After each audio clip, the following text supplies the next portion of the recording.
द्वार में रंजित नाम का एक युवक रहता था। वो जगह पुण्य क्षेत्र होने के वजह से भक्त जन और साधु लोग ज्यादा वहां पर आते थे। रंजित कुछ भी काम किए बिना बेकार में घूमता रहता था। रंजित का पिता का नाम था कन्हैया। कन्हैया एक ठेले पर छोले कुलचे बनाकर बेचता था।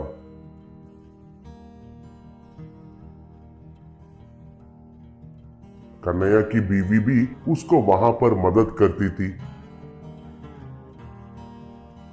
हर रोज रंजित वहां पर आकर माँ पिता को बहुत सताकर पैसे लेकर जाता था। एक दिन कन्हैया, अरे बेटा, कितने दिन ऐसे बेकार में घूमते रहोगे? दया करके बुरे आदतों को छोड़कर इस ठेले के देखभाल करो। तुमको कैसे समझाना है पता नहीं है, कहा। तब माँ, हाँ बेटा, अब हमको इस ठेले को चलाने का हिम्मत और शक्ति नहीं है। हमें आराम करने का समय आ गया है। दया करके हमारी बात मानो बेटा। बोली। तब रंजित, अरे अरे अरे, क्या परेशानी है आप लोगों को? पैसे पूछते समय हमेशा कुछ ना कुछ कहानियां सुनाते रहते हो। दोनों अच्छे ही हो ना? अभी से आप लोगों को आराम का क्या जरूरत है? पहले पैसे दीजिए, फिर ये सब नाटक बाद में देखेंगे। कहकर पैसे लेकर चला गया। एक दिन रंजित वाइन शॉप के पास शराब पी रहा था। तभी एक आदमी आकर उससे मिला। तब वो आदमी, देखो बाबू, मैं कौन हूँ, क्या करता हूँ, तुम्हें जानने की जरूरत नहीं है। मैं जैसा कहता हूँ वैसा करोगे तो तुमको ढेर सारे पैसे मिलेंगे। क्या कहते हो, कहा। तब रंजित, वो क्या काम है? पसंद आया तो क्यों नहीं करूँगा, कहा। तब वो आदमी, मुझे तुम्हारे ठेले के बारे में पता है। मैं एक चोर हूँ, आसपास में चोरी करता रहता हूँ, मगर उन पैसों को चेक पोस्ट पार करवाने के लिए बहुत मुश्किल होता है। इसलिए अगर तुम मानोगे तो उन चुराए हुए थैलियों को तुम्हारा ठेले में रखूंगा। तुम दूसरा गांव में ठेले को ले जाकर छोले कुलचे बेच रहे हो जैसा पुलिस को विश्वास करवा के चेक पोस्ट पार करवाना होगा।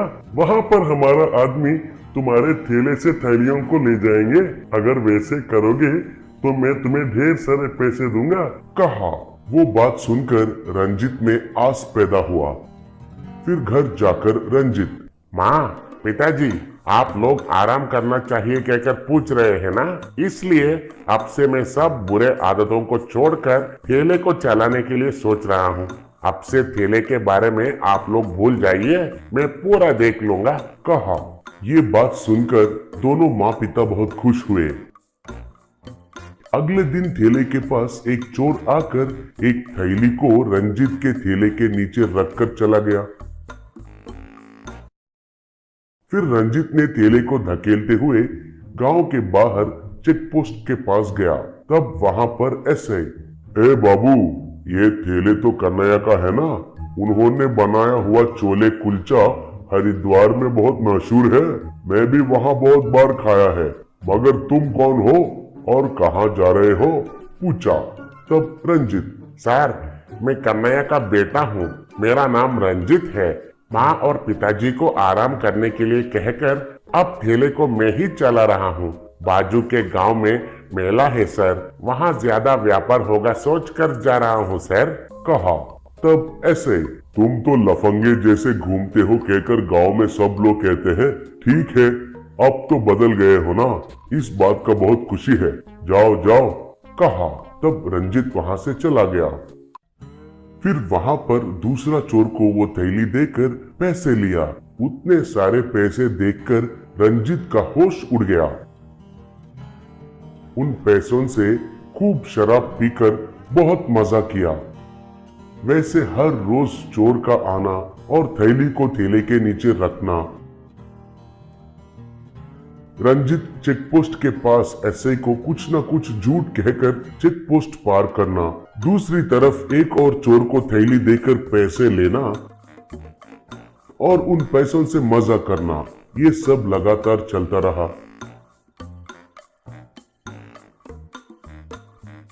एक दिन चोर आकर थैली को ठेले के नीचे रखकर चला गया। रंजित ठेले को ढकेलते हुए चेक पोस्ट के पास गया। तब ऐसे, क्या रे रंजित, हमारे हरिद्वार में व्यापार ही नहीं होता है जैसे हर रोज बाजू के गांव में जाते हो, क्या बात है? पूछा। तब रंजित, हाँ सर, हमारे गांव में ठीक तरह से व्यापार ही नहीं होता है सर, इसलिए बाजू वाले गांव में जा रहा हूँ सर। कहा। तब ऐसे, कैसे होगा रे, असल में तुम तो छोले कुलचा बेचने का काम ही नहीं करते हो, तुम तो चोरी का काम करते हो।